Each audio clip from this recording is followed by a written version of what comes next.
How do you deal with harsh criticisms? Have you ever been insulted by a friend who you got along with so amazing, and they told you what you felt was one of the cruelest things in the world, and when they said it, you were just offended to some of your core? Well, I say the word some of your core, because at your deepest level, deep down, as Kyle C says, you were fine. I actually been studying some of the stuff that Kyle C teaches, and I was actually was just insulted a few days ago, and I don't think the person knew it was insulting, and I analyzed it, and I text my friend Drew, who's one of my good friends, and I said to myself, wow, this person, but instead of making it personal, I really said, wow, what an opportunity for growth. What an opportunity for growth, to see what will happen. What am I really made of? Because as insulting as this was, I was just like, okay. And, let's say if it was, I was actually insulted the other day by somebody watched my videos, one of my videos, and I was actually insulted. He said, these videos, this video made me dumb, right? And I actually was complimented. I was like, wow, my first hater, my first troll or whatever. And I sent him a meme that said, where there's a reaction, there's a wound. And what's interesting enough is that when I was told what I was told, is I really wasn't offended because I believed the person. I was offended because he said it. In other words, I don't believe he's correct, but working with some of the stuff that Kyle C said is that I took it as an opportunity for growth. I said, okay, I hate that he said that because it's him.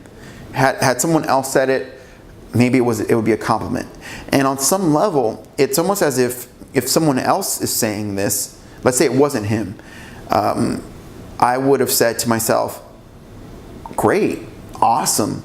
So in a way, maybe I should be even more grateful. Maybe you're seeing some expansion even now. Like, I've never had haters. Like, that's not my thing. I am one of those people that is just not into that. Because I operate from a level of kindness, and I want people around me to grow and blossom, and I love seeing people happy. I love seeing people overcome challenges, and it's what I've done for 16 years, is train people to be stronger and help them love who they are, and I love that. So, that's one of Kyle Cease's stuff. He goes, ask yourself, find yourself where you're at that sticking point, and then say, and I love that. This video, wouldn't exist without the criticism. It wouldn't. So in a way, I'm very grateful for that. And another thing I'm grateful for is that it allowed me to clarify my strategies, right? Because while this criticism came in, I think the person only saw what they were gaining by saying it, where in reality, in retrospect, now I could see how it's just solidifying a lot of the stuff I had said.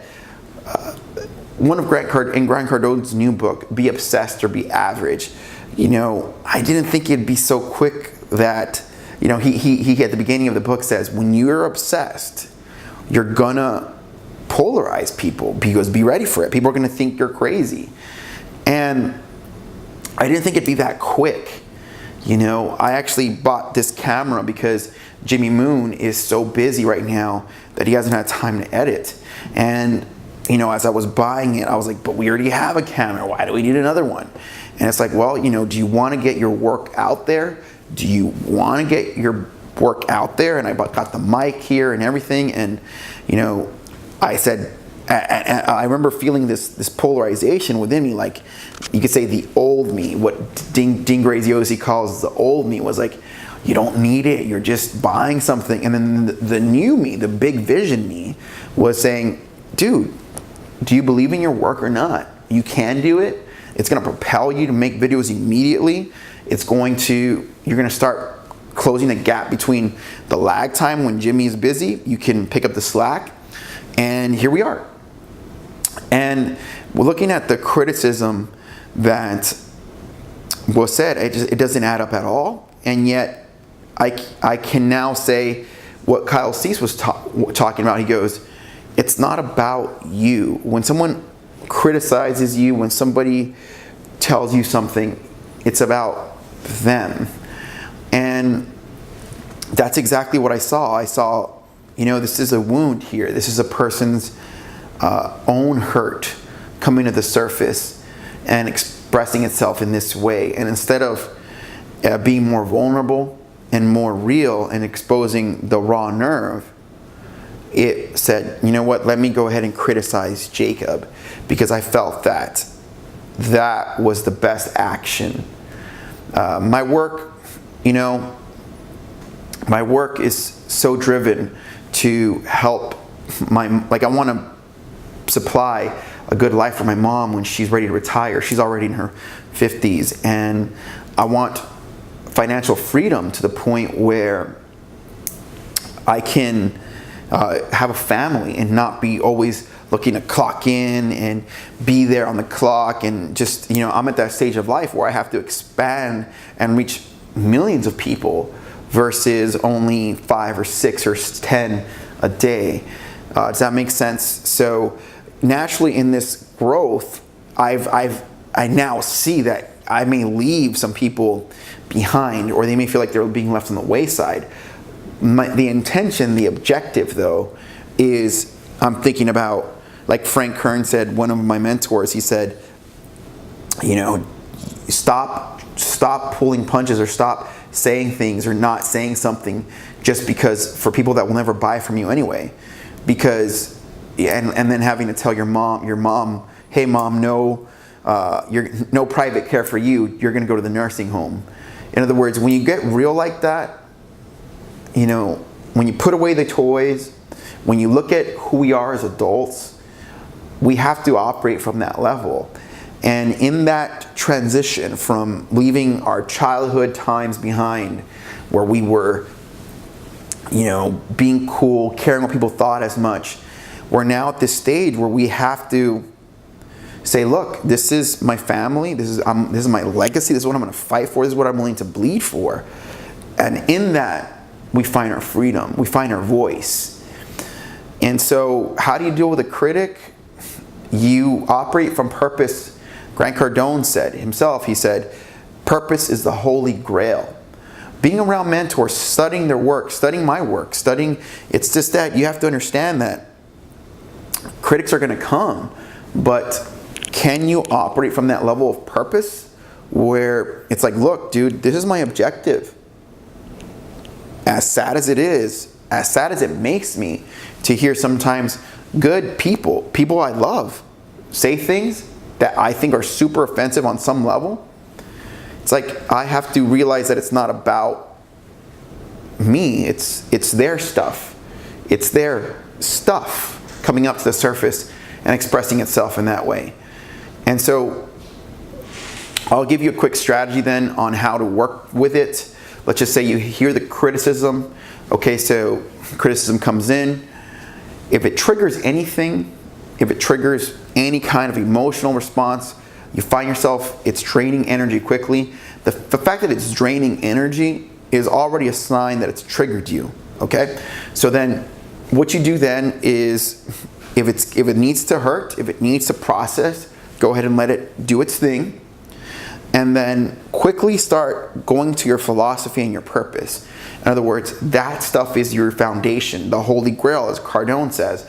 So for me, it's supplying stuff and a better living for my mom. For me, it's my family and the financial freedom that I need and abundance that I need to get them to school one day, when I have kids, when I have the wife, when I need to be able to fight for that. You see what I mean? So your purpose needs to energize you to push through those stagnations. And if you hear criticism, you're going to have to eventually turn it into fuel to remove another layer, become even more vulnerable, even more real, to the point where you just can't be stopped. In other words, only God can stop you. You have to let the criticism propel you to that level, because that's the only way you're going to get what you need to do, obviously, right? In other words, if you were operating that to get that purpose and those goals done, and you got a criticism, you can either let it kind of bring you into your wounds, into your traumas, into your doubts, or you could say, well, that's exactly why I'm going to achieve my objective, because that's what needs to be done. And when your purpose is so entwined in your DNA and your soul, and you know what you're about on your deepest level, and your family, and nothing can stop you, at that level there, you're a weapon. You're a weapon in the world, because now it's just a matter of everything you hear is whether it's positive or negative, you use it to move you forward.